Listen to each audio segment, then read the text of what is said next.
Hey, there we go. Excellent. All right. So we're going to get started. I'm just going to leave mine like this because it's easier. So, welcome to everybody. And if you are new to me and what I do and new to one of these free monthly webinars, I just thought I'll quickly introduce myself. So many of you online today have been to these before and have done other events and online courses with me. So, welcome to you.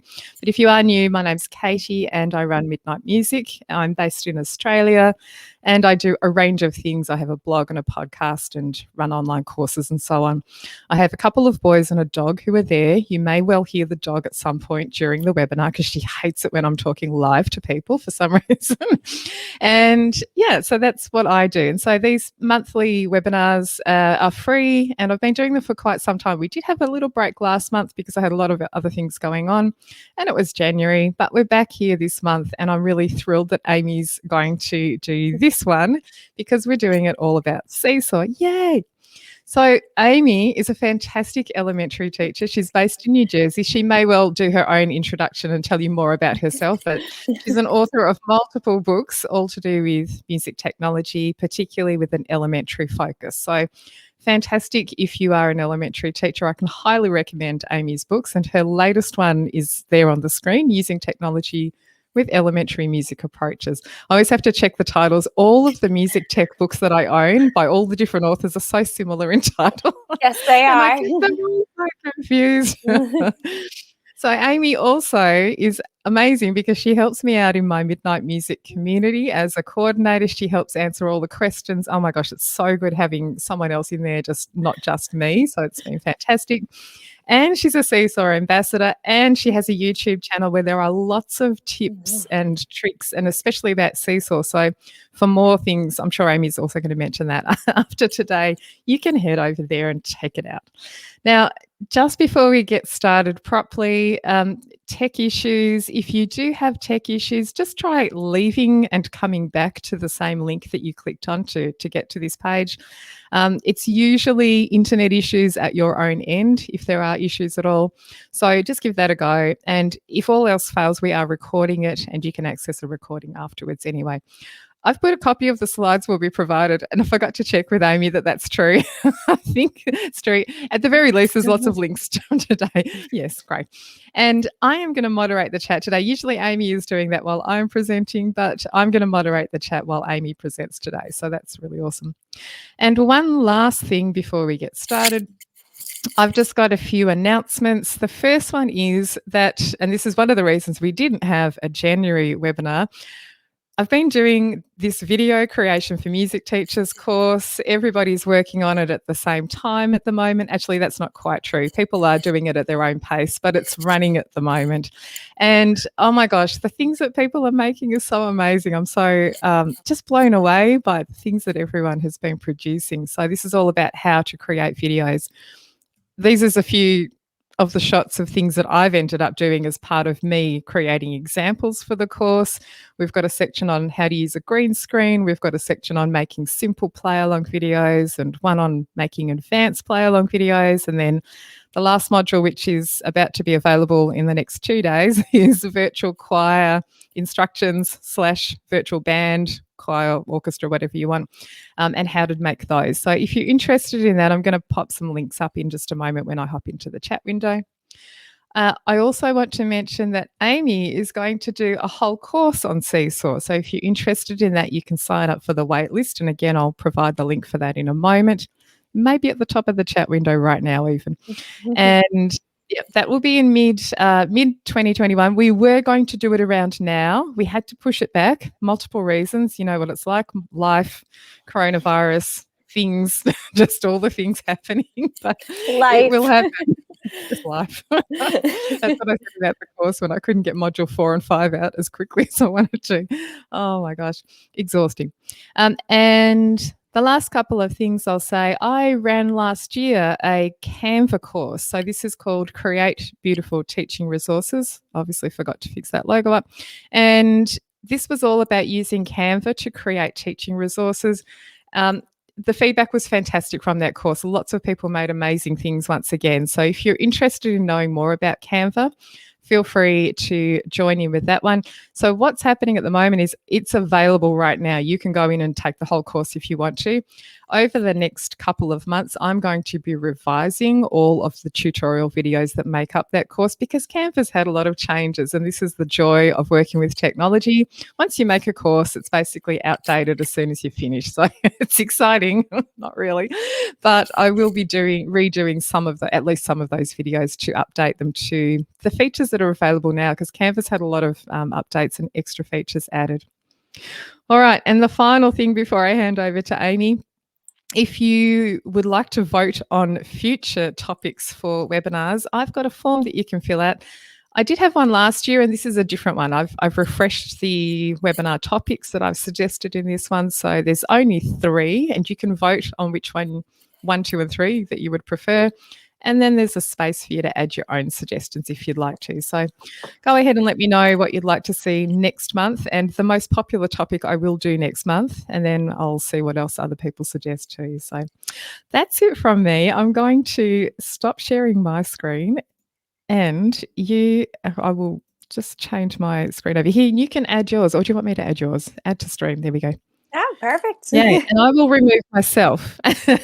Do you want to have you on the screen while you're presenting? Remove Full me. screen. They don't need to see. Yes, that's so much better. Thank you. That's what I like too. That's what I like. All right. Thanks so much, Amy, and I'll see you on the other side. Awesome. I'll go full screen on some of this, but I don't like losing the camera. So I'm going to keep it like this until I need to go full screen on things. But today it's Seesaw, music activities. And then I love the way Katie titled this, Wait, You Can Do All That. So we're talking about Seesaw, and this is what we're going to do tonight. So I'm really excited to be here. Thank you so much, Katie, for taking on my suggestion, like, hey, you're busy. That video course looks like it's a lot of work. And I know it is. It's amazing. And as people have been commenting, it is truly amazing, that video course.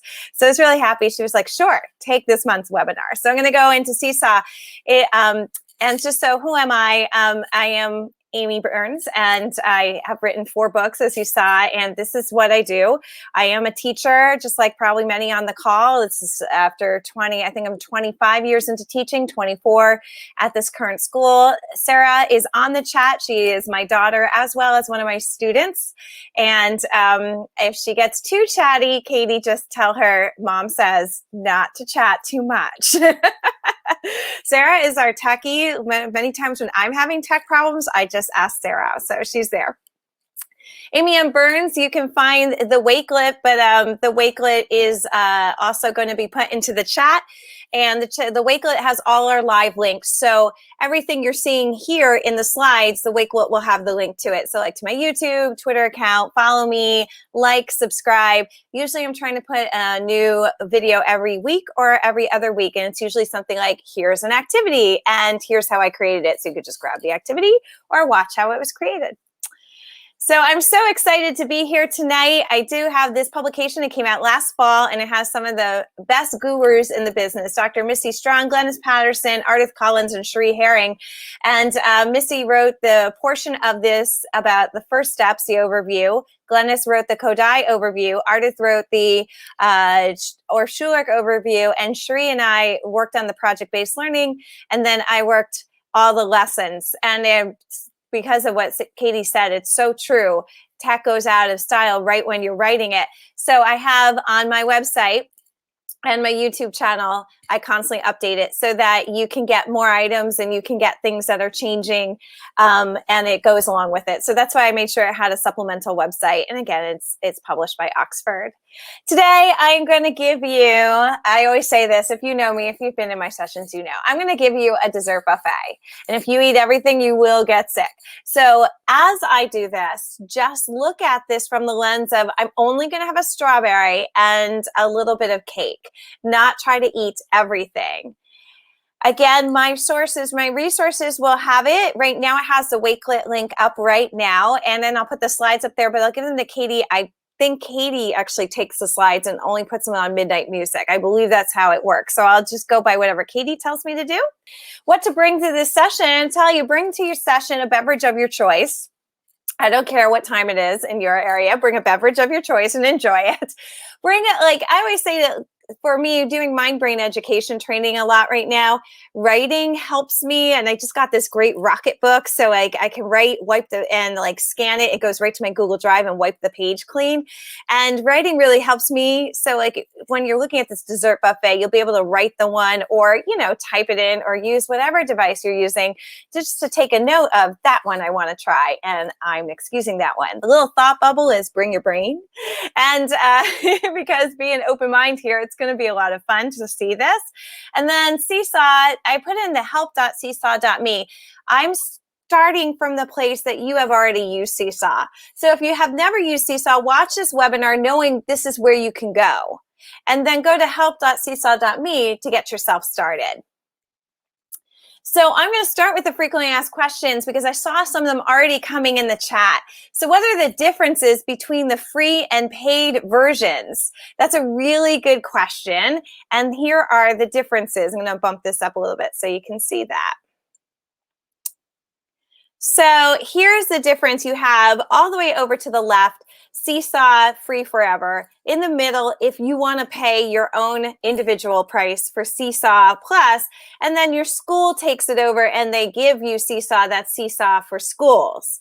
So when we look at this, we see that the basics here, the free version does quite a lot. I mean, in the first part of this column, it only varies quite just a little bit there of how many classes. Like if we teach 50 classes, the free doesn't seem to work. But then if you think about it, instead of 50 classes, call it 5 grade levels, and then you can make that free work. So there's some great things that you can do in both when it's free and paid. Here is where probably the paid version is going to be more intuitive and beneficial. When you're trying to create multiple page posts, in the free version, you can just create a page post. That's it. So when you're creating an activity, you can only create 1 page. In the paid version, you can create 20 pages in your activity. So if you're trying to use Seesaw like you're using Google Slides, the free version is going to feel very limited. And there's no drafts. Like Google Classroom has drafts, Seesaw has drafts, but not in the free version. So there are some limitations, and I think that's where we feel it right now because all of us are in these ever-changing teaching scenarios, from remote to asynchronous to synchronous to in-person with restrictions to hybrid to concurrent. So I am currently 5 days a week, full days in person with restrictions. We've been like that since September. We are in cohorts. I see my 2 grade levels 2 times a week.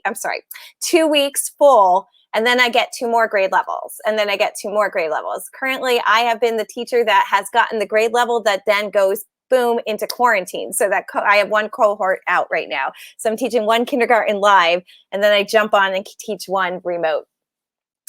And then finally, between our differences there, the assessment's nice, but really it's great to have, but if you want to pay for it, it's not something that's essential. I really think it's the multi-page activities that makes you leap into the paid version. And of course, the last 2 topics are really just for your IT. So I'm going to go into this next question here. Should I create my own journal or should I tack onto the teacher's journal? So that's a great question. It's one that I heard so much last year at this time when many of us in the States went into lockdown, or we've been in various lockdowns. So here's my answer. There's no right answer to this question. So here's how I feel about this question. I would say this. If you are brand new to Seesaw, tack on to the classroom teacher. The classroom teacher has more communication with your parents, and therefore your parents are going to start seeing your Seesaw posts and start to see that you're not just concert preparation, and they'll start to see all your cross-curricular activities, your integration, your musical knowledge, your standards, and that's a great asset to you. However, once you start going on it, your students will start cluttering up the feed with your materials, and your classroom teacher is not going to like you. And we really don't want to tick off the classroom teachers. They can be our best allies. That's when you need to start your own journal. A lot of times it's dictated by the school and price. However, if you have a choice, if you're brand new, tack on. Once you have it down, leave and do your own. That's my advice on that one. Again, you can feel free to disagree. That is okay. Can I share Seesaw on my learning management system? Sorry, it disappeared on there for you. Yes, you totally can. Sorry, I'm flipping through too fast. You totally can share it on your learning system. So if you have Google Classroom, you can share it on Google Classroom. If you have Canvas, you have Schoology, Blackboard, whatever the learning management system is, yes, it's pretty intuitive to share Seesaw, and I'll show you how to do that. This one comes up often as well. So will Seesaw integrate into Denise Gagne's Musicplay? So I'm talking about Musicplayonline. Now, there's two links on that page there. There's Musicplayonline, and then there's Beta Musicplayonline. So the beta is her, so Musicplayonline is classic, and the beta is started coming out in November. Now, beta, you need a subscription to see, but the beta version is leveled up Musicplayonline with improvements. So it's going to be easier for me to talk about this. So I pre-recorded this one, but I wanted to kind of answer this question because this comes up a lot. At least it comes up to me a lot, is can I integrate Musicplay with Seesaw? So here's the answer to that. And it shows you kind of a walkthrough on how to do that. Oh, of course, I had to hit it. Nope, that's good. Here we go.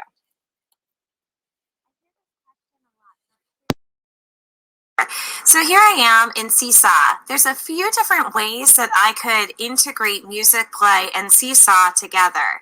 When you do that, you're thinking of Seesaw more as a learning management system to get to the students, to get them over to Musicplay, and then come back and reflect on Seesaw.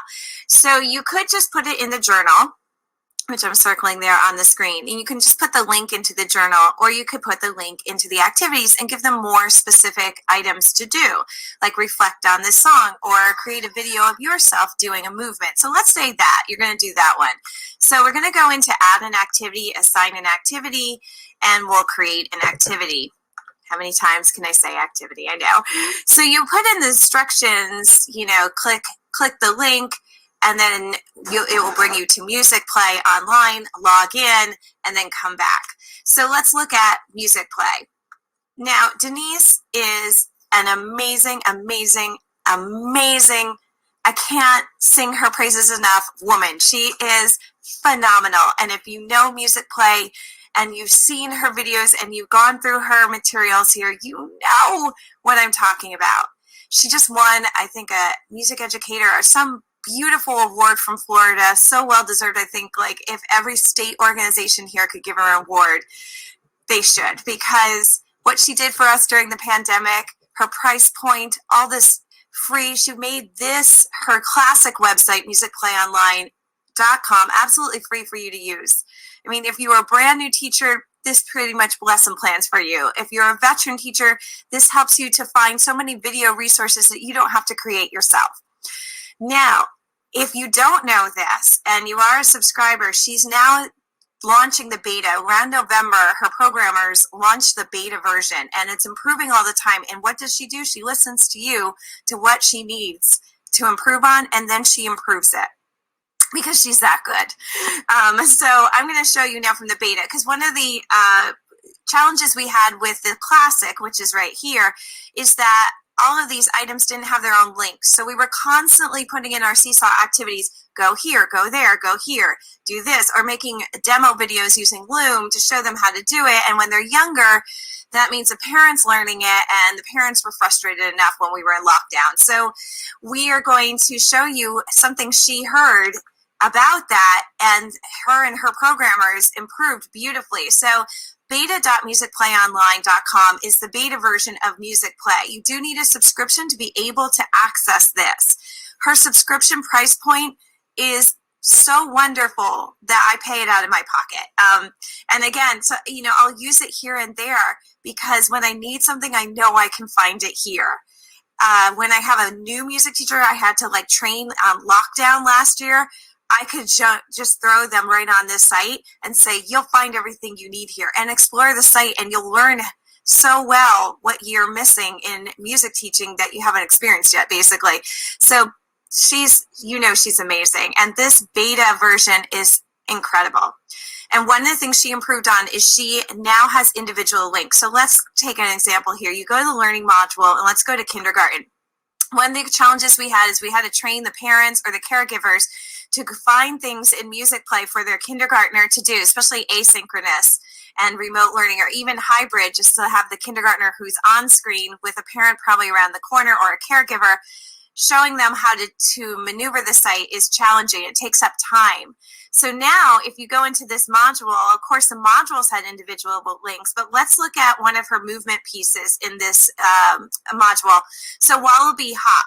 So let's say you want Wallaby Hop, you want the movement, you want the song. She's now made it so it is an individual link. So when we go and put in discover Wallaby Hop, and then I come over to Wallaby Hop, I have everything here, and that link can easily be copied. And when I put it into Seesaw, even if I just say add a link or put it in the template, even if I just do it this way and add this link, now the students have access to it, and it will link right over. Now they do need, again, it needs a subscription to do this beta, to use this beta. But when you do, they'll go right into this. And I'm not going to go into more details of this. That's its own webinar in itself. I would highly advise you to check out Musicplayonline, especially now the beta version, to get a subscription. It's the best $150 you will ever spend. I don't know if that price varies from different countries, but in the States, it's $150. It is the best price you'll spend. It's not $150 for kindergarten. It's $150 for preschool through 6. In addition, finally, that when you're going to use Seesaw and integrate it with Music Play, it's kind of like, again, an LMS for you. This is going to be a learning management system. The link off, and then the activity will say, do the Wallaby Hop. And then on the second page, video yourself. Well, hello, I'm in my classroom. And video yourself doing the Wallaby Hop, and then submit it to me. And grab grandpa, or grab your caregiver, or grab mom, or grab your sister, and do the Wallaby Hop and send it back to me. So that's an idea. And again, it just addresses that question. It's a very popular question on that one, so I wanted to address that one. Here's another popular question. Is there a difference between the web version, the iOS version, and the Android version? So I like how Terrell said, yeah, there's going to be a little difference. Yeah, the iOS version and the Android would be more like the web version, but iOS, it does vary, and it's varying more and more now between the web version and iOS. I do feel like the web version is doing a lot more. So on this one, the question is, can I place an accompaniment on the screen and have the students record with that accompaniment? It's like the $1 million question, isn't it? So I on my YouTube channel show you 4 ways to do that. And now today I had to scratch that down to 3. The comment tool no longer will do this, meaning you might have done this where you recorded yourself in the comments. They clicked the microphone, clicked the comment, you're going the other day, and they're supposed to echo you. That no longer works. So if you look at this graphic right here, it's going to tell you it can't play the audio while recording. It no longer works. And if you try to start with the comment, the microphone disappears. The reason I believe this to be is due to the update that's coming supposedly this week. So speaking of that update this week, can I upload an MP3 file? It's coming this week. Like, this update is supposedly coming. I think that's why the comment tool has left. And I think that's why we are sitting here going, did it come yet? Has it come? Wait, did Seesaw update? I don't know. I told Katie this week, I'm like, okay, I'm going to do this. And according to Seesaw on Twitter and Facebook, they're supposed to update. So it could literally update while I'm presenting on it. That's a little frustrating. I got to tell you about that. But yes, it will be able to upload MP3s. And here's what else the update is going to be able to do for you. Where we used to have to, when we want to record just ourselves talking, like to say, like, click here and here's the rhythm pattern, you'll hear it. So you just wanted this audio icon which played you going ta, ta, ti, ti, ta. So in Seesaw, to do that, you had to start a new slide, hit the microphone, say ta, ta, ti, ti, ta, then diminish it down to the minuscule so it wouldn't have the rest of the background, but just the little icon. Then you had to copy and paste it and put it on the slide you wanted it on. And you couldn't copy and paste in iOS. Again, bringing up where the differences are here between iOS and web. So all of this was challenging. So Seesaw heard that, and now you will be able to put 20 voice recordings. That means record into the page 20 different times. And you'll be able to add it to labels and pictures and other items on the screen. And yes, you can finally upload an MP3. Now, I got to tell you, Seesaw allowed it back in 2015. I was one of the people who used to do it all the time, and somewhere along those updates, it stopped. But they have brought it back. MP3, M4A, they will be supported, and WAV file. So a little higher quality there when adding a WAV file. 250 megabytes and no longer than 5 minutes. It's really good is they address that question, that bottom question. Do you see it? Because this is the question that we have. Once we heard they could upload MP3s. No audio cannot be played while recording with the draw and record tool, voice tool, or video camera. So I'm going to show you 3 ways to work around that. They're not as intuitive as we wish, but they do work. So I'm going to come back to these updates at the end just to give you some ideas of what you can do with them. But this last one allows more sorting activities where the students won't be as able to as easily reshape the item. Now, because this is what Seesaw wrote, update your iOS and Android apps, but it does say right there on the bottom, features will be turned on in late February after people update. So they're talking about Android and iOS. So if your students are using iOS, make sure they update, because I can't understand that, and it makes me assume that they will turn on when this features when they see enough of the devices updating. I'm curious about that, but they did write that very largely and often, many times. And then to learn how to use it, this link is included in the Wakelet. So I'm going to show you some items here as we've now gone through the updates and we've gone through some of these frequently asked questions. I want to just start briefly with the journal. When we jumped into lockdown last year, most of my classes for about 3 weeks into lockdown were asynchronous. So it meant that, it was no Zoom, no Google Meets. It was Seesaw. It was Seesaw for my preschool, kindergarten, and first grade, 2nd through 4th as well. But the 3rd and 4th had the Google Classroom, but preschool through 2nd only had Seesaw. So using my Google Slides, what I did was created these Google Slides where when they clicked on the link, it automatically opened. Hello, how are you all doing? And it automatically played. So they didn't have to maneuver it. And it told them what we were working on and how to do it. It gave you a clip on how to do it. Everything just scrolled down by itself. They would just click down arrow to go to the next thing. Our musician of the month, or week, excuse me.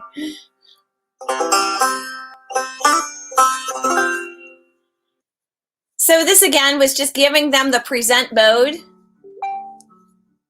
Now let's sing our goodbye song. Goodbye, so long, farewell, my friends. It's a family event when we create a video. Sarah, her favorite stuffy. Michaela's actually videoing us. It's a family event. The only one who'll never make appearance is Mr. Burns. He's not a film fanatic.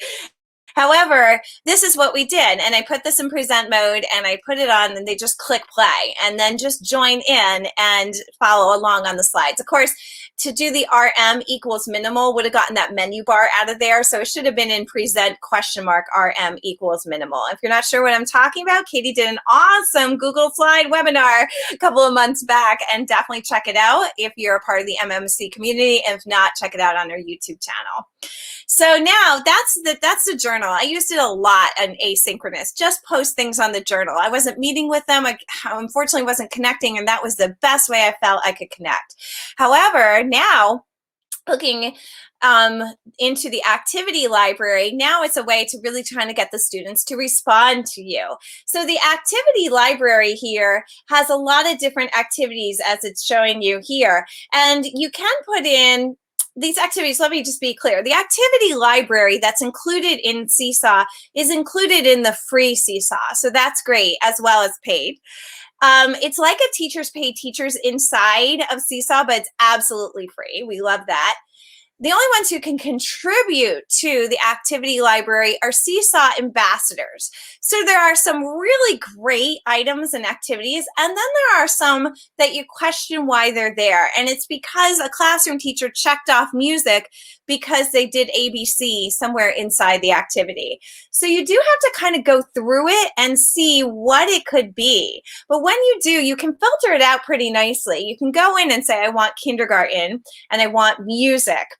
It's going to give you about 322 different activities. So again, you're still trying to kind of filter out items. So I do my find tool here to see if someone labeled it more of what I was looking for. For example, if I was looking for like eighth notes or TTs, or if I'm looking for so me, I can try to use the find function in the browser to try and see if I can filter a little bit more. It's one of our concerns with the activity libraries. You can't filter as much as you'd like, and you'd like to filter out the ones that really don't apply to the music classroom.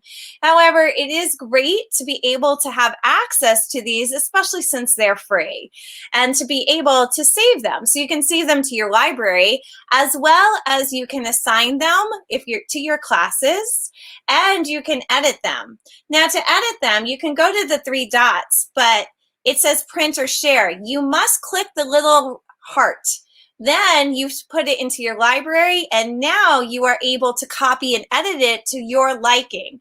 So that means that you don't need to go with the way the teacher had it, especially if they put their Bitmoji in it. Then you can go back in there, edit out their Bitmoji, and edit in yours. If you take any of my activities and edit out my Bitmoji, that is completely fine. I have no issues with that whatsoever. Now, over here, I want to show you two views. On the left side is the teacher view, and on the right side is Sarah's journal view, logged in as Sarah as a student. And I do this because we really want to see what it looks like from both ends. And I have a great advantage of having a daughter in my school, two of them, where I can go into their Seesaw journals and look at them. So as we're looking here, we're in Seesaw, and I'm going to assign, and this side, I'm showing you the right side, is Sarah. So I'm going to assign Shri, and Shri, if you're on it, you are amazing, and you're one of the authors on the book, and we love you. Shri is an ambassador, so look for her, Shri Herring, Herring. So I'm going to assign her musical scavenger hunt, great activity, by the way, for asynchronous. And I'm going to do more options just to show you some things that you can do here in the more options. Number one, you can add skills. So you could click the skills. Now, this is in the paid version, but when you add the skills, it's really great because then you have an assessment tool for any sort of progress report that you have to write. So I add that, I assign it. Now I have Sarah in a different class here so that I'm not showing, these are all adults that I was teaching, music educators over at Lebanon Valley College. And if you're here from Lebanon Valley College, woohoo, you are amazing. It was a great course. So I put Sarah in the Seesaw course so that I could use this throughout the year in assigning her things. So I click the folders. The folders are a great organizational tool that kind of like hashtags, especially if you're sharing with a classroom school teacher, hashtag music, folder music. Sarah's going to add her response here. So there she is. She's opened it on her end in her activities in her journal. She can go through and read through this and find something that shakes. She hits the microphone button. She can record something that shakes right into it. When she does and she's finished, she will click done, and then it saves it as kind of a screen recording movie. Isn't that great? And for her to hit play, that's what she's doing there. She has to wait for it to upload. It doesn't take long to upload. I found on many different networks I've used this. And then she turns it in. Now again, knowing Seesaw, if you don't know this, you are the gatekeeper.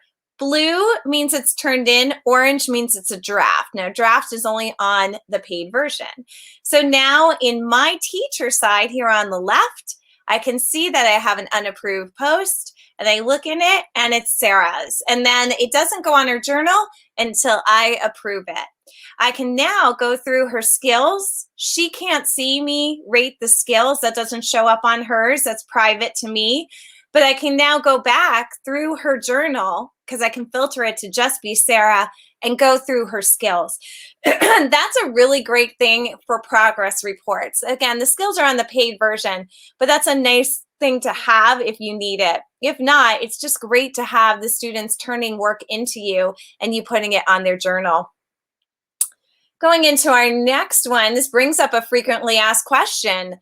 Why can't my students see my comments when I send back a draft? This was a huge issue in the fall. And actually, if I didn't have Sarah's journal to investigate, I would never have found this answer. If you're having this problem, here's why. So I'm going to pre-record myself to answer this question. This is a common question, and the answer isn't as intuitive as we think it is. So I did want to address this question early on. On the left, this is a Seesaw teacher's journal. This is mine. On the right is, with its black top, it's an incognito tab with Sarah's journal. So Sarah is my daughter. She is also my student. So it's great to actually create this separate class that she's in where I can just check things from a student's end. And it really helps me to make sure I know what the students are experiencing. So I have assigned Sarah in the paid version this activity. Now, of course, you can assign this in the free version, but we'll be using drafts, and that's only in the paid version. So Sarah comes into her journal, and she's going to add a response. She opens it up, and she reads the directions and goes over to page 2. Here she is to record herself performing this rhythm. Ta ta ti ti ta ta ta ti ti ta. Done. Now she's going to go to the next page and record herself. Ta ta ti ti ta ta ta ti ti ta. Done. Okay, and then she's going to submit it. Now we have it so that it won't immediately go to her journal. It's waiting for teacher approval. Remember, blue means that they're waiting, and orange means it's a draft, so it's waiting. So we go over here, and if I go into this, it's going to refresh the page. So I'm going to go over into waiting. There we go. And I see one to review. It's not a draft because it's blue. So I'm going to click on it, and I'm going to go through her work and review. Ta ta ti ti ta ta ta ti ti ta. Here I would leave a comment like, whoops, I don't see a TT. Can you try again? Okay, I'll click post to make sure it posts. If you don't click post, it won't actually appear. All right, now notice that the comment is flying all the way through. So, ta ta ti ti ta ta ta ti ti ta for page 3 dot dot dot and go on. So I'm going to post that. Perfect. Now I'm going to send back as a draft. So now I've sent this. There's the orange. It's a draft. Perfect. So let's say she logs in again and she comes in and sees this on her front page. So she's like, okay, nothing's back. But that's not true because there's an inbox right over here. You have to teach your students that if you sent something back to them as a draft, they need to go to their inbox and check the notifications. This is where they will see where you left the comments. And that's really helpful but not intuitive because they come to their journal and they don't see anything. The next place they might go, not their inbox, is activities. Now they can find your comments in activities, but again, it's not as intuitive. If she looks at this, she sees finished response. So she clicks on finished response. There's no comments here. Nothing that says you left a comment. Even if you went over to caption, it's not there. You could leave a caption that way, and then it would have a blue ring around it, and she would notice it's there, but she really has to know to look for that. Those comments you left aren't here, but they are if you do this. Instead of finish response, Sarah has to click into her journal, into the draft. Then she will see her comments. Again, not intuitive. If your goal is that you want them to be able to just go to the activities page and click on finish response, then what you want to do is edit her work and add a little text box that says, like on this page right here, whoops, try again. So that's what you would want to do. It's not intuitive, and it's really good to know if your students are not seeing your comments. That's why. Either one, train them to go look in their notifications. Two, train them to click back into the activity. Or three, like put a text box, edit their work and put a text box directly on the page. For this one, because it has so many pages, that would be my solution. So I don't know if you had that problem. That was something that like a few of us in the Seesaw for Music Teachers Facebook group really like agonized over. And then like another music educator's like, I see the comments and we're like, we can't figure out what was going on. And I actually did a YouTube episode on this one because it really threw us for a loop. So that's that sums up what you see there and what I just said. So if you go through the slides, you'll be able to see this is what she talked about there. It's really good to know that, especially if students are saying, I didn't see your comments. That's why. So that brings us to the next one. Where can I find a student link to an activity so I can share it on their LMS? So once you assign the activity, then it comes up with that menu in the corner, the bottom right-hand corner, and you get that student link. That's what you're looking for, so that you can just put the student link onto the LMS like Google Classroom or Schoology or whichever LMS you might be using. But you do have to assign it first, which brings this next question. Do my students need access to Seesaw if I leave that student link on their Canvas, Google Classroom, Schoology, Flipgrid, Topic, etc.? Yeah, if you want them to access it, they're going to need to be a part of a classroom in Seesaw. What's really cool about Seesaw is once they start, like Sarah's Seesaw journals go back from preschool age 4 to now she's in 4th grade. So when you think about that, we actually have this whole web portfolio of Sarah learning to read. And I love that. I love to revisit that. That's in Seesaw for Schools. If you're doing the free version, at the end of the year, you can download the journal as a PDF and send it to the parents. So there's still ways always to get around it. Seesaw does a nice job with their free version. So activity, let's talk about choice boards, creating them within Seesaw that links out to various videos. So when you look at this, we're talking about a choice board. Now, I didn't create it in Google Slides. Can I? Of course I can. Can I just put the Google Slide link here? Of course you can, and have them go out into Google Slides. That's fine. It is like, I think Katie's been saying in the chat, there's like 25 different ways to do things. There's no one right way. It's the way that works best for you. We're just really thrilled to have the choice of 25 different ways to do things. So what I might be saying, here's how you do it. You might be saying, but I do it this way. That's awesome. That's awesome, because you got to do it what works best for you. So adapt in any way possible, because it's all about how you're going to get through this and how you're going to make this work. And that's the most important. So this activity choice board that you see here, when you look at the link on the bottom, these are links to these activities. So any activity I show you in this webinar, you go to the Wakelet and you have it. You can save it and you can adapt it and you can edit it, and you do not have to recreate it. These are all yours, and not all of them are in the library. That's why I'm sharing them. So when I look at this, how to make this, I apologize. This is like how to make this in 2 minutes, which is a little bit crazy. So I am going to try and slow it down a little bit, but I took a 9-minute video and put it down to 2. So it's a little bit crazy, and I apologize for the craziness. But I started with Canva, and Katie talked about the course. Love Canva. In my Wakelet, I gave you the link to Canva, but I also give you the link where educators can sign up to get free Canva with a little bit more of the bells and whistles, because you're using your educator's address. So do look at that link. It does have some caveats though, so I'm not all sure of the caveats. So I just wanted 3 things. I wanted the sticky notes, the bulletin board, and the clipboard. And then when I went to download it, don't forget it has a background remover. Love Canva. But all I needed here was just to hit transparent background and then download it as a PNG file. So I did that. And then I started by creating a new activities. So I hit the plus button, assign activities, and then you click create. That's a little unintuitive to me. I wish it had just create activities right there. So I went into the template. Well, first I labeled it. Then I went into the template and uploaded the file and put in the bulletin board. Now I like to upload the file because it will automatically lock it for you, which I love that about Seesaw. It's going to lock the thing you upload. So it's locked, but I didn't need to unlock it actually and move it around. So I did.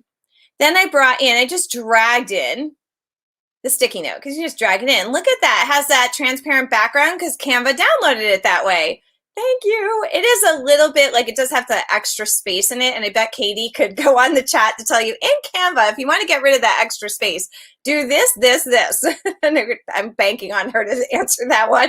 So that extra space drives me nuts. So I wanted 5 little sticky notes with tags. Now I was going to take this little minion video. Okay. So this is the banana song and it has the rhythms of the minion that's using the little horn. So I'm like, yay. So that has that. So I have the YouTube, there it is. I'm going to stop right there. So I have the YouTube link on the top and I did the little YouTube trick. And if you need to see it, that link is there in the Wakelet to how to do this, but just put the hyphen between the URL in YouTube between the letters T and U. Many of you already know this, I know. And the question is, does this work for every link? No, it does not, especially if the creator of the link clicked on in their settings that they don't want you to share this on anything but YouTube. It won't work. However, I gotta say 75 to 80% of the time, this little trick works. And the reason I say it is that way I can put this link in here. So I take that link, it's like the no cookie link, and I can just put it right in, and then I took a screenshot. Now, normally, I don't know what I was thinking here. If you just put the link in, it will put in a thumbnail. But my goodness, Seesaw picks the strangest thumbnails, and those who have used it to try to do screen recordings of yourself, you know what I mean. I mean, it chooses like the worst, it like finds the worst picture of you inside your video and uses that as your thumbnail, and you can't change it. You have to actually put something over it. So here is, I did the same thing with the Angry Birds, did the YouTube trick, and just put it right in there. So that, here's the thing with YouTube, or sorry, with Seesaw, to click on it, you think you click on the minions, or you think you click right on the picture. You actually don't. Do you see how the link is to the side? It's always going to put that little link right there to the side. And because it puts that little link to the side, you have to tell the students to actually click on that little link icon, not on the picture. And that's just not very intuitive for us because normally we're clicking on things to go places. So there is some little tutorials you'll have to give the students. And then once it's all done, I put in the instructions. So here's the thing I like to do, and this is just me personally. I can do, there's view instructions, and I can put the instructions on the front, but I love using the emoji keyboard so that I can just put these instructions in with the emoji symbols. Now on a Mac, in the text box, all I have to use is Control-Command-Space, and the emoji keyboard comes up like this. Sarah could probably tell you there's a website you could go to get the emoji keyboard to come up, because it seems like the students in her class know this intuitively. And then I like to do that. I like to have my instructions on the page. You don't have to actually view instructions. Just put it right there. That's what I like to do with the emojis. The emoji symbols are so similar to the ones that you do in the actual activity instructions. So what am I talking about? So I copy and paste. I'm talking about these. And I just pasted them in. Now, if you know Seesaw, you know they actually have their own emojis, and it's right here on the top. Like if it's add response, I'm going to put colon, add colon, and then it will put the add response emoji set in there right. It was just coming up right there, as you can see it right there.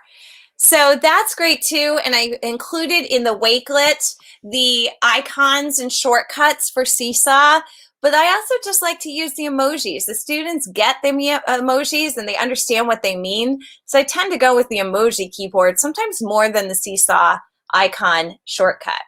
So this one here is an activity library choice board, but it's created within Seesaw. So I'm going to show this one I'm going to jump right into Sarah's journal. So we're going to come on in. Sarah's very aware of using her journal, and she gave me permission. So in this one, I created this one just last week, and I created this one so that it was for an asynchronous kindergarten and preschool. And what it is here is it links to the pages over here. So what I do is if I want ABC, the kids will click on the link and it'll bring them to ABC. And this I love Seesaw because the first thing I'm going to do is hit play. It will play even though the pencil is up. It seems to default to the pencil, but you actually will hit the play. I used Katie's video creation course to create this one, I think in module 2, Katie. And this one has the alphabet song.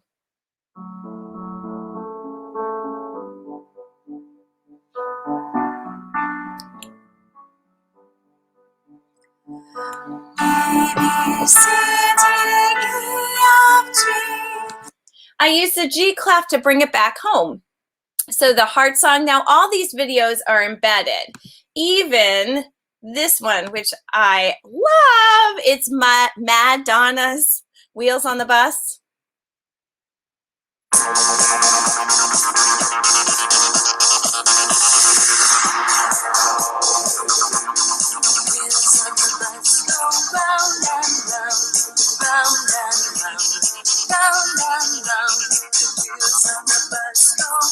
Yep.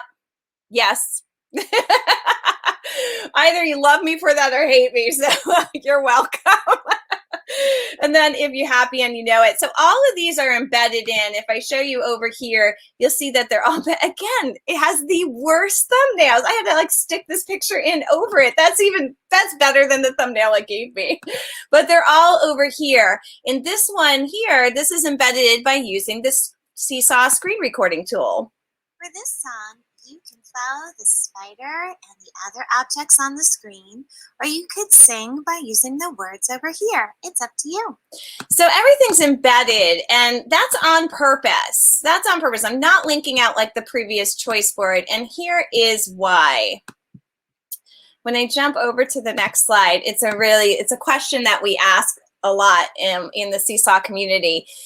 First of all, is there a benefit of uploading the video directly instead of linking out to another website? Yes. For your younger students, it's much nicer that they don't go out to YouTube or YouTube's blocked. So you just upload the video. So you can put one video per page and they can be up to 250 megabytes. If your video is larger than 250 megabytes, there's many different ways to reduce the size of the video. Obviously, it's going to reduce the video quality, but it will get it to be directly into Seesaw, and then your students just click play instead of play, and it launches them out into the internet, into a browser, into a tab, whatever it might launch them out to. So how did I get Madonna video? That was asked of me this week. I'm going to put copyright aside just so I can tell you how to do it, and then you need to decide on the copyright. So for items, you know, if you Googled, how do I download a YouTube video, you'll find probably, I don't know, 1 million ways to do it. You can do that. You can use your screen recording tools like Loom, Screencastify, Screencast-O-Matic, Flipgrid, WeVideo, you name it, you know it probably, and you could record it, like hit play in YouTube and just have it record. And then save those, download them, and then upload it right into Seesaw, or put it in your Google Drive and then just put it right into Seesaw. It will work, and I just like it better that way. Now that was putting aside copyright. Putting back in copyright, you really need permission to do that. One of the things, again, I bring it back to Denise Gagne, who is amazing. When we went into a lockdown, a pandemic, and her classic site didn't have these individual links, she gave permission as long as you were we were in the pandemic and you were using something close-knit like Seesaw, kind of on the, because it's password protected and needs logins or QR codes to get into. She was okay with you screen recording her Music Play videos to use, so you just directly uploaded them. But again, it's to get that permission. And then this one here is, what is the benefit of creating the activity inside of Seesaw? They just don't have to click out. I mean, I think that's really important. Now let's look at how to screen record in Seesaw. Seesaw will allow one video per page explain it. Sized 250 megabytes or less. And to screen record within Seesaw isn't too bad, actually. I kind of like how it's done. So to do that, we're going to use the hand tool there, get my little spider ready, go ahead and hit the microphone and start record. Now you'll notice a little arrow has come here. This arrow is great because you can actually use it to point to things on the screen. So this is a great little tutorial, but you never see the arrow until you hit the microphone. Now to record, I'm going to go back to the hand tool and bring the spider up. The itsy bitsy spider went up the water spout. Down came the rain and washed the spider out. Out came the sun and dried up all the rain, and the itsy bitsy spider went up the spout again. You click done, and now you have a video. Now you can go and insert that onto another page. This is unfortunately can't be done in iOS. Every time do you do that too? You don't grab the hand tool. There we go. So you can copy and paste it here onto its own page, and you have it and lock it. But if you're on an iOS device, you can't copy and paste even if you have a keyboard, like an attachable keyboard. It just won't do it. You have to do that on some sort of device like a laptop or a desktop. So I love the way it does that, and I never noticed that pointer tool until I was doing that. Do you hear all the clicks and items like that? I use the internal microphone on that. I've been trying not to, especially when giving view instructions inside of Seesaw. You know how when you click the record my instructions and you start recording, using the internal mic just brings out all of those clicks and clicks as you just heard. If you go into, like if you're using a Chrome browser, go into the settings of Chrome and tell it to find the USB mic you have plugged in. When you do that and then you record your instructions into Seesaw, you won't get all those clicks anymore. But I realized it wasn't the devices. I actually had to go into the Chrome web browser when I was using that to Chrome to tell it to go find it in Seesaw. It's interesting, and I didn't know that. Sarah Burns, it is time for you to log off and head upstairs to go to bed. I know you've been shouting. Thank you so much for answering the questions, honey. You are the best. It's time for bed. All right, so now the activities, adding tabs. So adding tabs is a great way to keep the students organized in one activity. It's also a really beautiful presentation tool. So for example, here, in this one, we're jumping in, and it's a recorder book. And if you look at it, I'm sorry, there's a misspelled word, and it comes because buns, burns. So you're going to see it right here. It's going to jump into the tab into a wrong right there. But here, this is like a recorder book. So it shows you kind of like, here's one from Visual Musical Minds, and I just inserted it in.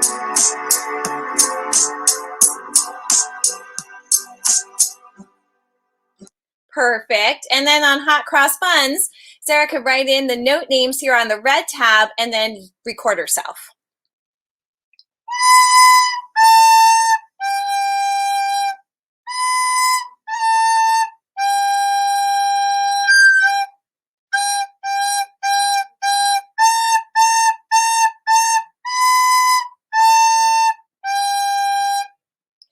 So that's great. The students can write in the note names and put their own video of them playing on it. And then, of course, the home gives them the fingering chart. So I even gave you one here on the bottom of this page. That link actually gives you a little bit bigger of a book. And so those are just tabs that are linking to different pages, but it just looks really good. And again, I credit Chris Shiner. Chris Shiner was a kindergarten teacher, and now he's hired by Seesaw. I think they've watched his YouTube videos so much to find out all of these little tricks that I'm showing you tonight he was doing with kindergartners, and I started adapting them. Following him on Twitter and YouTube is really amazing to do because he just does so much great stuff. So here, this is how we made the tabs. You go into the drawing tool, and then you change the background. This is how I did it. And then I added a shape. And that shape, I suggested by Chris, I love the rounded edges. and then made it look like a page, like, kind of a cover around a page. And then I again added more of the same shape with the rounded edges.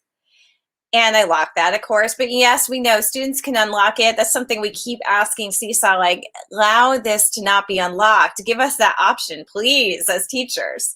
So this is how I took the tab. I just did the same thing, and I put it over at the side.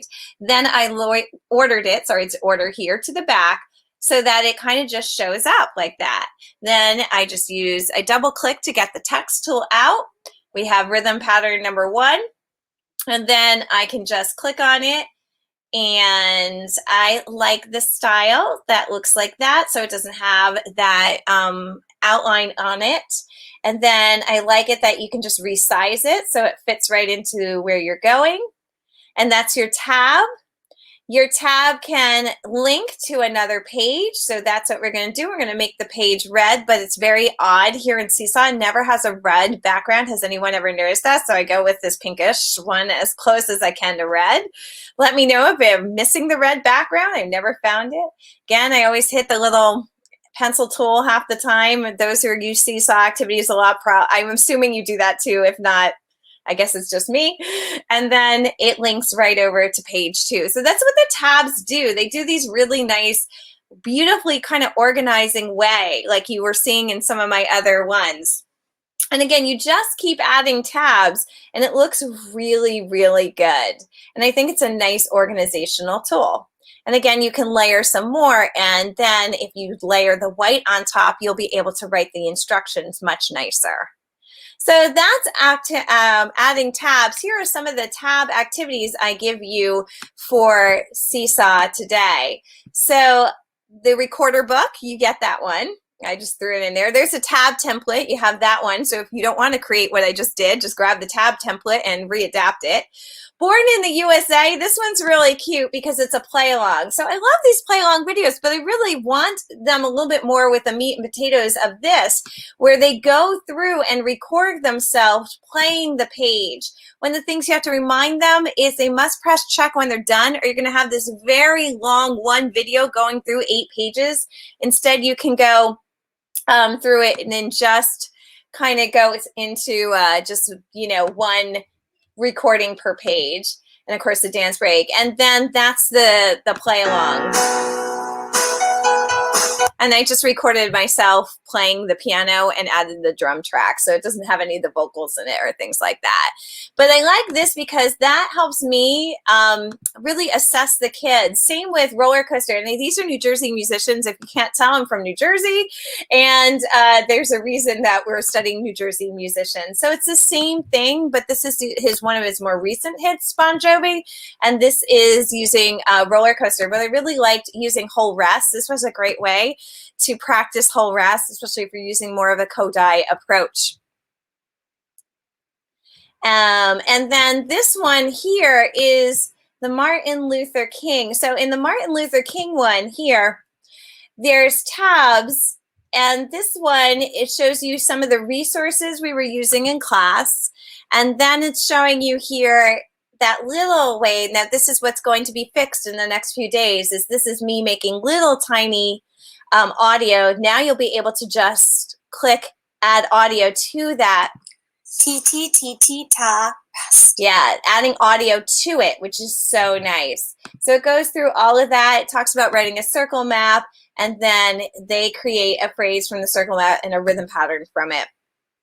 So those are some of the tab activities that I have shared with you so that you can just take them if you want and enjoy them. Now, spinners and dice. I know I'm going into a lot. I told you it's a dessert buffet.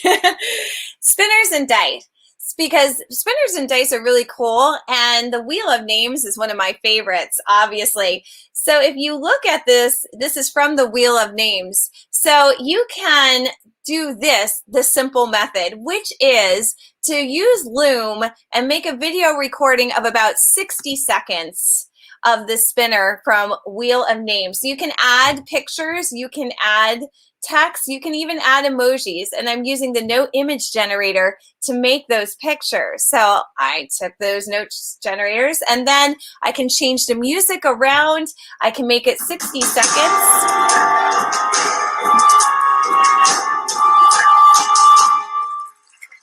And that's the simple way. I love the simple way. So you record this, just record it like that after you've customized it, and go ahead and add the video into the Seesaw page, and you've got it. It works. I mean, that's the easiest way. But if you want to do a technical one, I learned from Chris Shiner, you could make one and put it in PowerPoint, Google Slides, or Keynote. And what this is, as you can see, is I created a wheel, put on the images, and then once I got all of the wheel there, now Chris shows you this, use the pie, and this is a great tool to make the wheel. So you can use this pie tool and it will create all of the little slices of the pie. And then you can create this wheel. Then you duplicate the slides till you have about 100 slides. And really what I did here was when I exported it as a movie, I just made sure right here, this part had the transitions. I didn't care about how I exported as long as the transitions were 0.33, like 0.3 of a second. And that's all I needed. And then it created the movie and I just put that right into Seesaw. Dice is the same way. I was using a cube. And again, I think PowerPoint has this even better than Keynote, where you can lay this on the cube. So it's just laying the images on, doing the same thing, just working with the transitions on the animations here. Like it will go left to right, then right to left, and making sure I had 100 slides and changing around where the images went. This is a lot of work. Like I said, go to Wheel of Names and it's a whole lot easier than doing all this. When Chris showed it, he used Google Slides with Creator Studio add-on. And Katie has shown this one as well in her Google Slides, and it's from Tall Tweets. And when it works, it's amazing. Unfortunately, I have not seen it consistently work. I really wish I've seen it consistently work enough to say use it, but it tends to just keep rolling and rolling, like the spins, and then never, I mean, like the processing wheel spins, and then it never comes back. So these that I've used here, you get these as well. So go ahead and grab them. The spinner on this, there's a spinner on this one for note names. And what I do with the activity, as you can say, is it says press play, press pause, and then write the note name, then repeat, then click check. So that one's not recording anything. It's just writing down the note names that they get. For something like this, they are pressing play and pause, and then they write it down. There's a lot of things like you can try to do the recording, but it's going to have a hard time with the media tool that's on there. That's why I tend to have them write, or I tend to have them just kind of, click, circle the pattern that's on there, or click write blue, and now click the microphone and perform the blue pattern. Because with the spinners as a video, once you press pause and then you go and like click the microphone, the video goes back to whatever the thumbnail was. So that's why I say write blue, because it's the blue pie, or circle the rhythm that it showed up, or write the rhythm. It's some way to help the students remember, because once they click the record button and perform it, it goes back to the thumbnail. It's good to know that. There's been a lot of countless hours of experimentation and having Sarah do these things, like try this, try this. Now, this one is, it shows in it drag and drop. So in this one, with the activities to share, there's a drag and drop on this one. And this is something, like I said, that they are going to improve. So I love this with the update. So if we go into the add response here, I kind of did an infinite cloner for all of my notebook friends who are still using Notebook. I envy you, but we're done with it at our school. But boy, that software for Smart Notebook, is still something I sneak and use the free version with the watermark all over the place, because they had the infant cloner, and the infinite cloner, I'm saying infant, sorry, infinite cloner was that you could just click on the image and say infinite clone. And it looked beautiful, and it cloned as many times. It was infinite. So now, you know, I kind of make my own infinite cloner where I copy and paste a bunch so they come down almost in diagonal.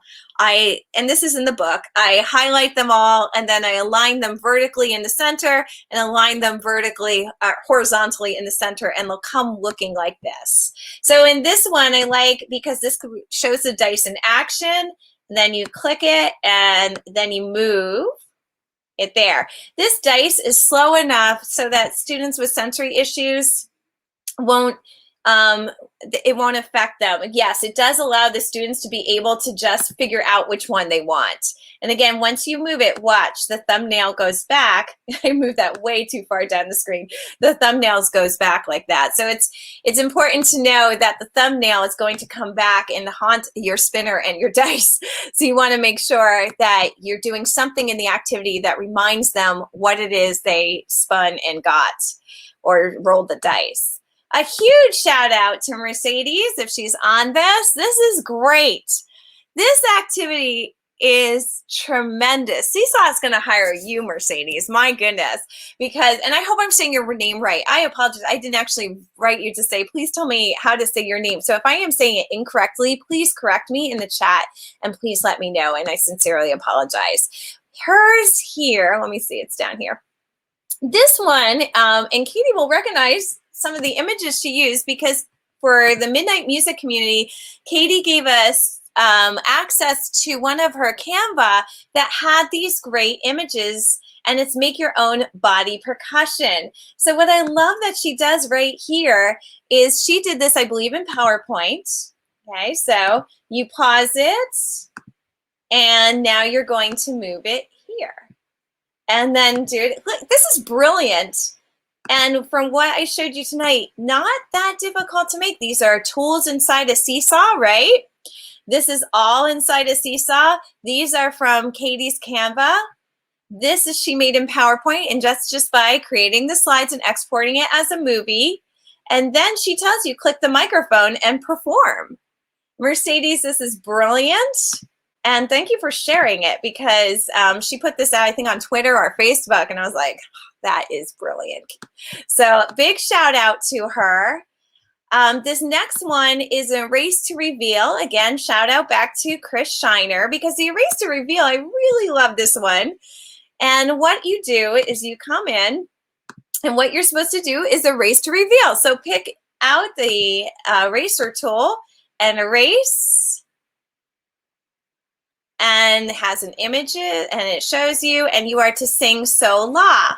So you would hit the microphone and it sings So La. So how would you know the starting pitch? Well, with this new update, you can leave a little icon there, and they click on it, and starting pitch is So, and see if they can hit your starting pitch. I can't wait for this update. There's so many unlimited things we can do with it.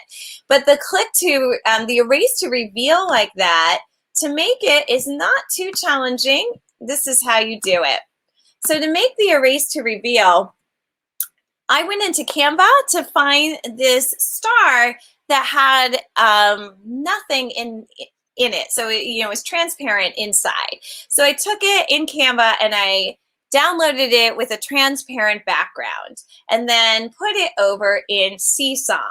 So once I put it over into Seesaw, all I had to do, I needed a rhythm pattern. So I went to Rhythm Randomizer and told it I only wanted quarter notes, because then I knew it was going to give me 4 quarter notes. And then I just took a screenshot. So to do the erase to reveal, it's just about ordering. You're going to bring in your rhythm that you did from Rhythm Randomizer. This is on the Wakelet. I resize it down, and then I bring in what I did with the star, and then I'm going to put, this again is ordered, so the rhythm is ordered behind the star. I'm going to resize it. Now, the last thing I'm going to do is paint in the star. So I'll go over to the pencil tool, and it's a little weary for me to try and get the pencil to come out in the way that I could see the different size of the pencil point. And it just took me a while when I was trying to record this to do it. It's a little bit more intuitive than that you just saw. But I'll take a big one so that I can just color it in. And that's how you do the erase to reveal, because once you color it in, you just leave the instructions that they use the eraser and erase it, hit record, and record themselves performing that rhythm pattern. So it comes back to another one, and here's our final question. Can I place an accompaniment on the screen and have the students record with that accompaniment? It's like the $1 million question. And the answer is yes, but it's not greatly intuitive, and I'm going to show you in Sarah's journal. There's 3 different ways you can do this because the comment tool is no longer applicable. That was the 4th way. So one is you press the microphone, press view instructions, press play, and you sing after me. So you would go into here exactly as those instructions just said, and it's really helpful that you put them on the screen for this type of thing. Press the microphone, all right, we start recording, press view instructions, press play twice, and then you sing after me. Sing after me. There are pumpkins. There are pumpkins on the ground. And then you have to hit, now sometimes it glitches here. I almost do this, like you can see it's glitching a little bit right now on the screen because you have to hit it twice. It has that glitch, I gotta tell you, but it did it. It's still recording. I'm gonna hit done. And you do have it. It's a recording of me singing back with me. It's a recording of me singing with an accompaniment file. The sound quality is not great. Start recording, press view instructions, press play twice, and then you sing after me. There are pumpkins on the ground. And then you have, so it works. It's not greatly intuitive, meaning like you are sitting there going, I have to explain this to the kids. Yeah, it's one you would have to explain. And it's one you would have to kind of video yourself doing, I think, to show younger students how to do it. But it does work. The second way is instead of the microphone, click the video camera. Does the same thing. And the third way is called jump the tab, meaning you come in here and you're going to click the link. And when you click the link, when you click this link, it opens a tab, and then you would press record, come over here, press play, sing along. When you're done, jump the tab back and click done on the recording. And that works as well. And that is what I affectionately call jumping the tab. I know, right? Even Seesaw laughed at that when I saw that on Twitter. So that does work. Not as intuitive as we like, but it does work. Does this work on iOS devices? I know some of you are writing that, and no. Unfortunately, no, it doesn't. So I included this screenshot here because if you want to do this on an iOS device, they're just going to have to screen record, or you need 2 devices. So we've done it both ways where my students screen record, meaning it needs to be added to the control center. And if they're working on school issued devices, that's probably challenging because you're going to have to ask IT to figure that out, or you're going to have to try and explain it to them. Maybe they're tech savvy enough to do it, depending on the age, depending on the environment, it might work. But you know, it's going to be a challenge. I fear a challenge coming. And then you always have to remind them to hold down that record button right here, because the microphone isn't always on. It depends how each device is defaulting, and you have to remember to turn it on so that you can hear them sing. If not, it's only going to record what's the sounds coming from the iPad. The other way is I've had students do it is mom is sitting there with her device recording her child who is recording into Seesaw. I know, I wish. It's like the ultimate question, isn't it? Especially with all our different teaching scenarios and how they're ever changing. And then sharing an activity. Now again, to share to the library, you have to be a Seesaw ambassador. But sharing an activity, you can just share the activity link. And you can, I apologize, that looks like an old graphic, and I thought I updated that a while ago. You can get the activity link to share with teachers. So in our Facebook group, Seesaw for Music Teachers, many just share their activities, and we're not going through the ambassador and library. And that way we know we're getting music teacher activities that are used by music teachers with music students. So definitely join that group. As I come up to the end now, just want to remind you that this update is coming this week. So like for the recording of the voice, up to 20 different recordings on the page, this is really great. Like, again, you can do listen to your starting pitch as one of your ideas, or students can use it just to record simple songs and phrases and more. You could actually put phrases up there, and they're supposed to order it in the proper phrase, and you've recorded yourself singing it so they know and listen and put it all together. Your call and response can be done really well. There's just so much you can do with these new little individual recordings. Again, that's in the free or paid version, up to 20 recordings per page. The difference in the paid version is you can have up to 20 pages in an activity. We're finally able to, now we're talking. We're finally able, thanks Stanley, to be able to do this, which is upload MP3s, M4As, and WAV files. We've been waiting for this. And then again, I circled the ultimate question there. Can you play audio while recording? No, not at this time. I'm hoping of the power of yet, and that we'll be able to do it at some point. We just keep telling them you need this. They do listen so much to their teachers. And then here, it's the whole lock size of labels, images, and shapes. This is going to be nice for sorting, like you're doing an instrument sort. This is going to be a little bit nicer. Now, will the students still be able to maneuver some of this? I'm wondering. I haven't seen this part of the update to know that. We all have those students who delete pages, do everything they possibly can to frustrate us a little bit more because we work so hard on that activity. I hope they don't mean to frustrate us. Many of them just are like, oops, sorry. And we forgive them, of course, because we've done it ourselves. But there's so much there you can do. Drag and drop melodies in order, drag and drop composition, sorting instrument families. And again, they have put this caveat up there. So if your students are using iOS devices, remind them to update, because it looks like they're not turning on the updates for iOS and Android. I feel they're implying they won't do it unless they see a lot of updates going on. I think it's just to make it easier on their end as well. And again, you want more training on that. That is in the Wakelet. Again, the Wakelet is just a list of all my links that you're seeing on the slideshow. Whew, that was a lot. I gave you a lot. That's why I said bring a notebook so that you could, or whatever device you're using, so you could say, I want to try a spinner and I'm going to use Wheel of Names and do what she said.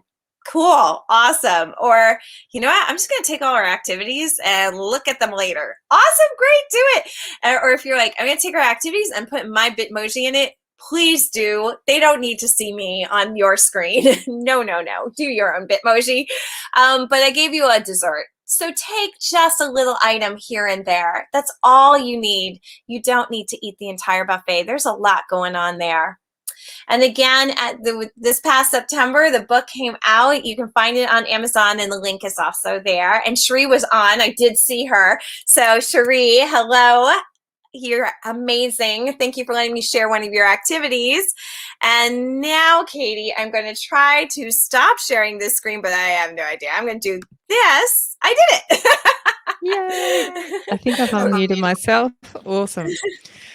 Well done. Thank you so much, Amy. I know everybody is giving you a round of applause along with me, even though we can't hear anyone except me. That was amazing. Sarah can be a chat queen. And I was like, when I was watching some of my own, like myself was recorded, I was looking at this and like, oh no. And I can't call out, Sarah, stop it. She was very sweet. She was active. That's okay though. I'm so sorry. She says she wants to be a music teacher when she grows up, so that was all lovely. She is a sweetheart. She is a sweetheart. And she means her heart is in the best Yeah. place. And She what she clearly, on. she clearly loves this. Otherwise, she wouldn't even bother being on. My boys just go, yeah, whatever. We don't care what you're doing right now. We're busy playing PlayStation or something. Well, Oh if my anyone was gosh. kind of perturbed by it, I do apologize. She has a heart of gold, and No, she was totally fine. She was totally fine. A few questions rolling in. Debbie says brava, so well done. And Julie says thank you so much, merci. Dumb questions. Dumb question from Kathy. Not dumb at all. No silly questions No. ever, which is, do laptops automatically update? Yes, it will, because it's a web version that you just log into. So web versions of anything are awesome, and IT people love them because they just auto magically update and the IT people don't have to do anything. And it's the iOS or Android app kind of versions which they or you or the students have to update. So yeah, that was a lot, says Debbie. Sorry. Yes, it was. No, and look, you are the same as me. I do exactly the same thing. I get so excited about all the things I want to share, so I just end up, sharing a lot of stuff. But you go back to it. We're reaching everyone. Like, we are teachers, and our class needs to be all inclusive. So I'm going to reach the person who's just looking at Seesaw to the person who's like, I follow Chris Shiner, I know everything. Like Mercedes. Yeah, everything. Yes, I know. So to reach Mercedes. And a few did say that they were here to learn about Seesaw. Like, they didn't know. I think Jennifer, who's just commented, I think she said she was one who didn't know much about Seesaw. Mario was on, who teaches teachers like me. So I think he was coming to check it out and see what it was all about. So yeah, fantastic. I love it. And just to remind everybody, it's been recorded, so you can go back to the recording. It's actually on YouTube automatically. So if you're on the page where you're watching the webinar, you can click on the title of the YouTube embedded video and it will take you on to YouTube, and then you could just save that link for later on. If you signed up for the webinar, and got a notification via email about the link and that sort of thing, we will actually send you out a link to the recording of the webinar too. Question from Dale. Yes, the video course is absolutely still available. I think it's so funny because I've been putting it together, and when I was putting the course modules together, I was thinking, I'm sort of planning on getting them week by week released, available to everybody. And still, Module 5 is still to come in the next couple of days. I'm still working on the last couple of videos for that. But when I was doing it, I thought, this is going to take the teachers who are doing the course quite a while to do each of the projects for the modules. And I think everybody's done that. They've started and gone, oh, this is taking a while, but it's so useful. So yes, and it's just ongoing. There's no deadline for the course. It doesn't disappear after a certain time. So it's available through the community. When you log in, you'll see it there. You'll also get access, if you join to the Canva course, you'll get access to Amy's Seesaw course when it comes out as well. Everything's all in there. So yeah, it is definitely still available. I'm just going to check through the latest questions. You can chat for a minute, Amy. I'm not good at multitasking, I don't reckon. I'm going to go from bottom up. So thank you. Thanks. Yeah, good. Oh, yeah. Karen or Karen, not sure how pronunciation, is just confirming. So we will be able to upload an MP3, but students will not be able to record anything while they listen to it. You got it. Yeah. The Holy Grail, right? I know. It's like you get some of the boxes ticked, but not all of them. They're just going to keep you hanging for a minute. At least that's something that's improved, at least. Mary says, thank you, Marie, and Cherie. Thank you, Cherie, for coming along. Lovely to see you. Not really see you, but lovely that you were here. Thank you, Lindsay. Thank you, Kathy, Heidi, Debbie. Already said that. Yes, Stephanie. Just checking for any other questions. Bev's screen just froze. Hopefully it's back again. Hello. Oh, Phil's joined in. I think Phil's starting the webinar later, but that's okay. Excellent. Great. Thanks, Mario from Portugal. Lovely. How excellent. That's awesome. Asta says they could listen to the audio, play along and upload a video elsewhere. Yeah, if they have two devices, that's kind of like the easiest thing in terms of playing audio and capturing audio, no matter whether you're using Seesaw or anything else. Yeah. Sometimes that's a challenge because not everybody has two devices handy. But yes, if they did have two devices, that would be really easy to do. Yeah. Yeah, I agree. We can't assume, and that's. I Yeah. mean, I can assume my students, but when I do a webinar like this, I cannot assume. No, I hate making any assumptions at all, but Yeah, and no it can assumption. be hard, you know. No, that's right. And I think this is the challenge. This whole listening and recording at the same time thing. This is actually one of the things I'm covering in Module 5 for the video creation course, because we're talking about making a virtual choir or virtual ensemble video, and that's exactly what you need to do for that project. So your students have to listen to a backing track of some kind, and then they need to video record themselves on another thing. And that is something you really do need two devices for. It's very challenging to do it on a single device. So yeah, that's how I have recommended two devices, get that going. So so a virtual choir project may not be an option for you if your students don't have access to two devices. That's just one thing. Bev, Wheel of Names, it's brilliant. I'm planning on making a whole tutorial, a video about Wheel of Names. There's a customization button. If you go into that area, I don't have it open right in front of me, but if you go into that, there is a place where you can upload images onto each of the wedges of the wheel. That's how Amy and I have done it in the past. So you can either upload individual notes or rests or citation, or Amy and I have both done the experiment where we've got like a 4-beat rhythm, I should say, and put that into one wedge. So you just need to make the notation and capture the whole 4 beats in one as a screenshot and then upload that. And both Amy and I have used, I'll grab the link for this one, but Rhythm Randomizer is a great place to generate notation quickly. If you don't want to open up Sibelius or Noteflight and make all the notation yourself, just use this. I did it like in under a minute, and that's what I showed you doing with the erase to reveal. So I went over to Rhythm. I'm like, just give me a 4-beat pattern. Yeah, like, just make it so. Yeah, I mean, thanks, Karen. It has like for me, it has to be quick. Due to in-person restrictions, I'm either cleaning or teaching or monitoring a class. It's rare I have a break during the day right now, and it has to be under a minute if I'm going to do anything. Yes, I agree. Rhythm Randomizer. So when you visit that website, I could totally just share my screen. Hold on a second. I keep forgetting we have technology here. We're on this platform. It should work, right? I'll leave us on as well. So Rhythm Randomizer, this is the one. Basically, you visit the website. It has some settings in place already, and every time you click the screen, you get a new rhythm, or you can click the new rhythm button. They didn't have that until recently, and no one could work out how to get the new rhythm. You just click on the screen.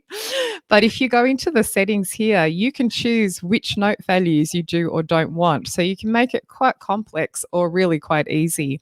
And recently they've added a playback function. So in the past it was just visual only, and now they've added a metronome that you can get started if you actually want your students to use this to practice rhythms, which is its intention. But you can just uncheck things. So you could just have, quarter notes, no rests at all, get rid of those, and maybe just, joined up eighth notes, and that's it, I think. Let me go to there. So then when I generate a new rhythm, it will just give me those options. And here's a tip this is what I do. See how this rhythm is kind of spread out, because I'm on a big monitor and it's kind of spread out across the whole screen. I make this smaller like this before I take the screenshot. And then I just kind of adjust the size so it looks a little bit more normal. I don't know. Anyway, you can play with that, and that works quite well. I see on the chat, it was from Maria, that troubleshooting. I have had many students who initially submit work part 1 and then access is lost to their activity, as well as I get a message that no work has been submitted. It's really interesting. And it's hard to troubleshoot that one. And so here's just some things I've run into. One is it's kind of go to the IT first if you have an IT, and if you have a helpful IT. Those are two very separate issues. To see if something's going on in the network. Sometimes that's just not even you. That's or your students. It's just something on the network. Another is that whole thing I was talking about, the comments. It really drove us nuts.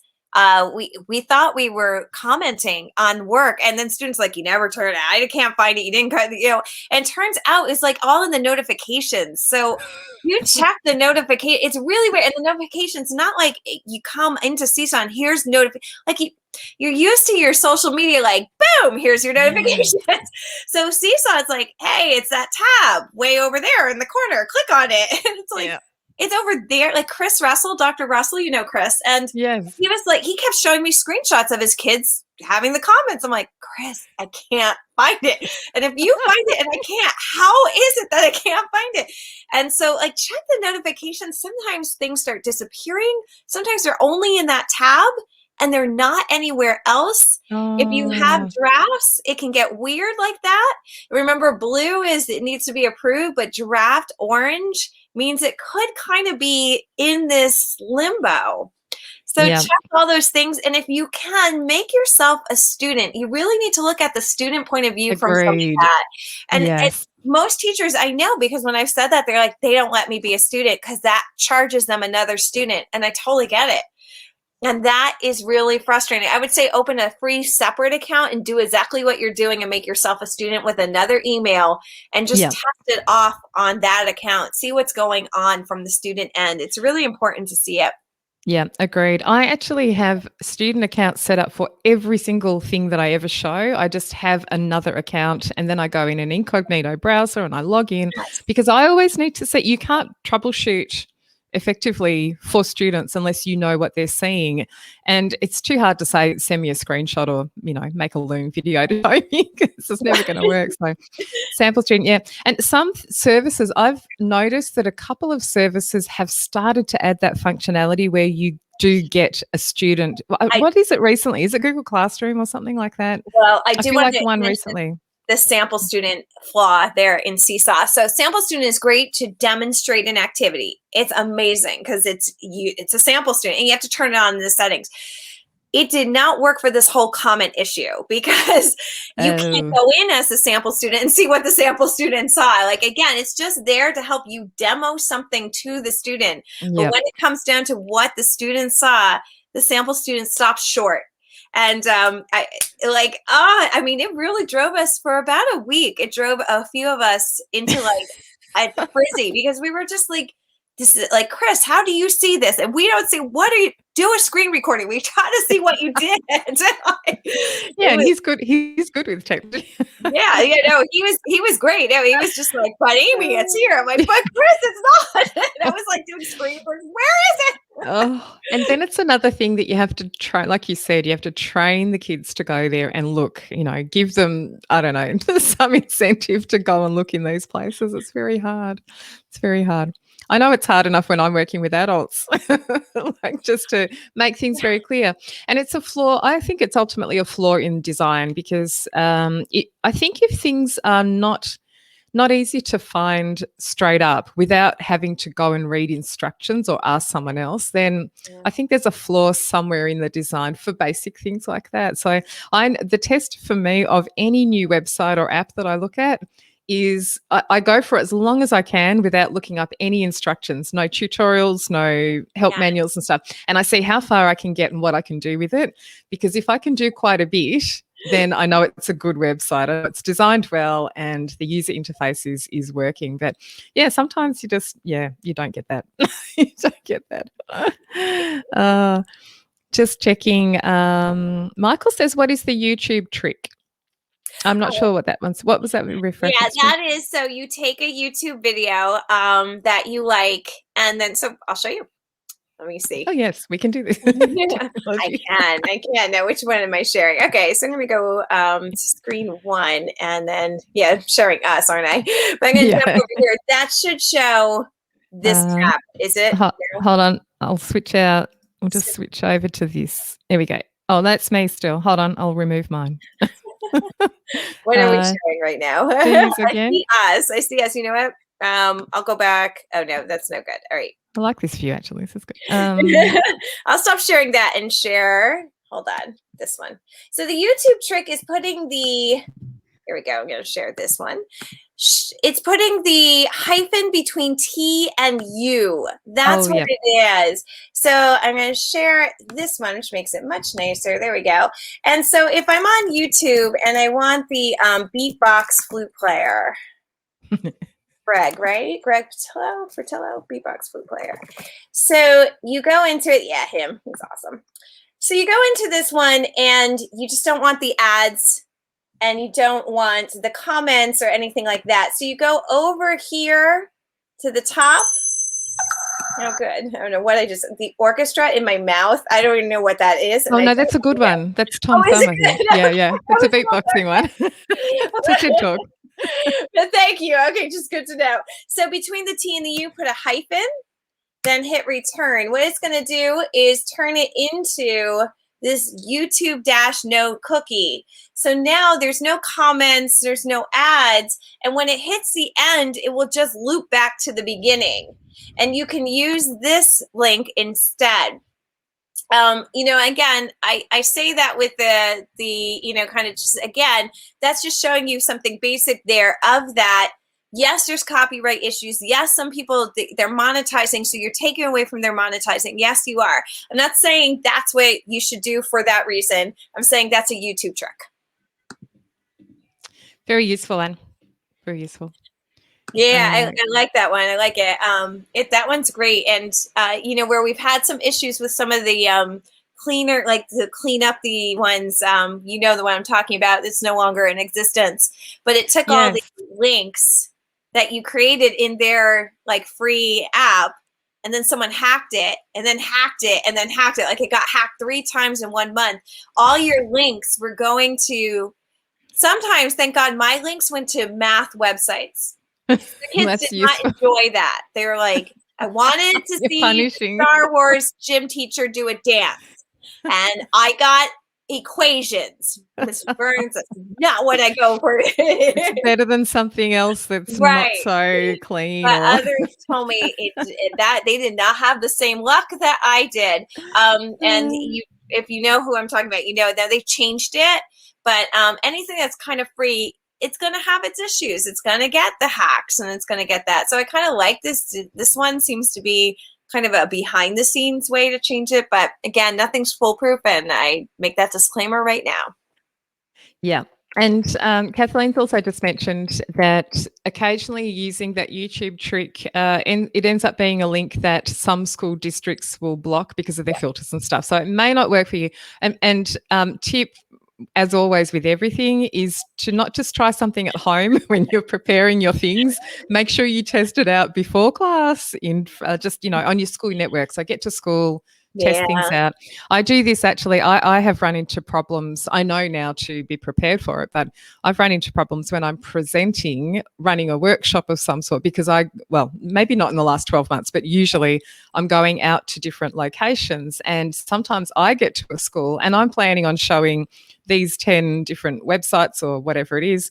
And I find that I can't because of the school filter where I'm located for this workshop. So I often do send through a list of things I'm going to show. Hopefully I've got the full list, because often I'm preparing, half an hour before I do the workshop too. But send through a list. I get the person at the school to check it while, before I get there. So yeah, but it's, it's taken me years to kind of realize and remember to do that ahead of time. So I think with our current ever-changing teaching situations, many of us who have gone back in some sort of in-person mode are reduced to being on carts because we've had to space out and lost our rooms.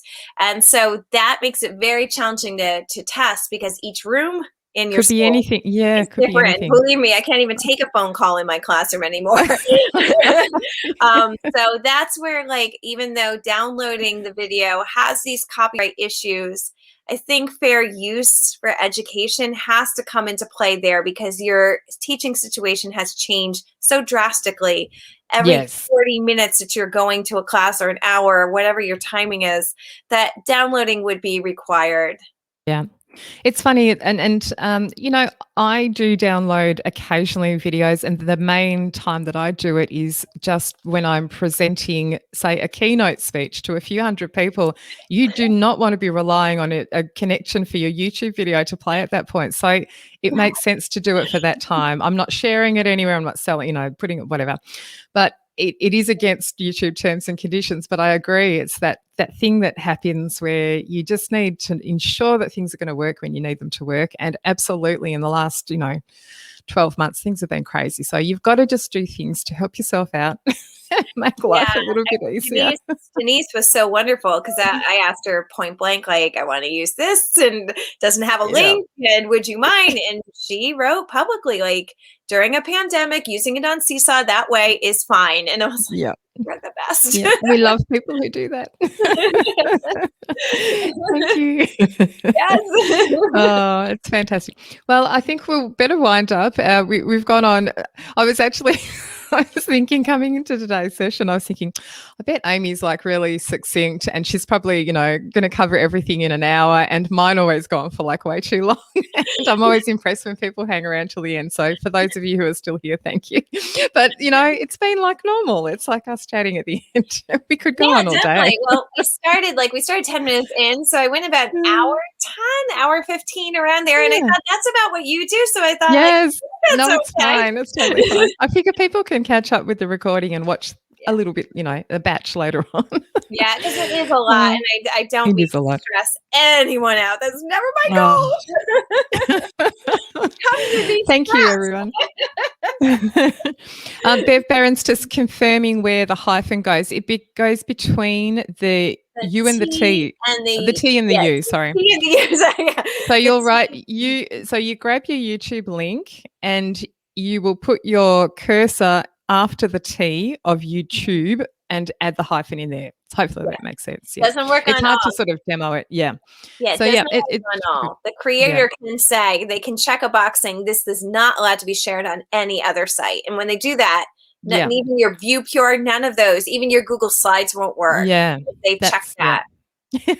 Asta's already tested it and emailed her team about it and has had her mind blown. Great.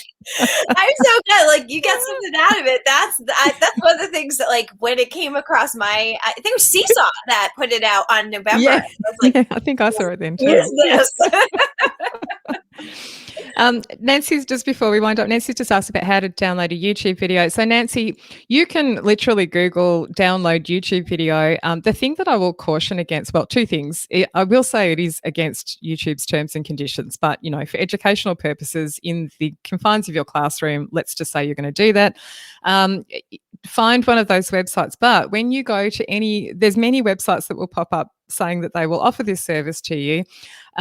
They will all disappear over time. So whichever one you used last week will not be there next week. I'll say that for a start, because it's against YouTube's terms and conditions. So they take them down. If you do find one, you usually pop a link into a box of some sort and then press a button which says download. Now, the thing is, with all of these websites, they seem to have about 7 trillion adverts on them, and it's very easy to get confused about which is the actual download button, because some will say download and it takes you to then some random website and it's an advert. Don't do this in front of your kids, all that sort of thing. So it's kind of hard. I will say what I've done in the past, if it's a total emergency for me to have the video locally on my laptop for a keynote speech in front of a few hundred people where it needs to work, you can actually screencast. So I will open up the video on my web browser, press record in my screencasting software, make sure that capture system audio is turned on, or tab audio, and record it. I make a video of the video. It's ridiculous, but it's the thing that ensures I'm not going to, fall over in front of a few hundred people in my presentation. So I know most people I know who present frequently, we all do that method. So it's just the easier way. Yeah. So if it's a long YouTube video, you have to leave your screencasting software recording for as long as the video records. And then I trim the ends off nicely and add a fade in and a fade out, and it looks beautiful.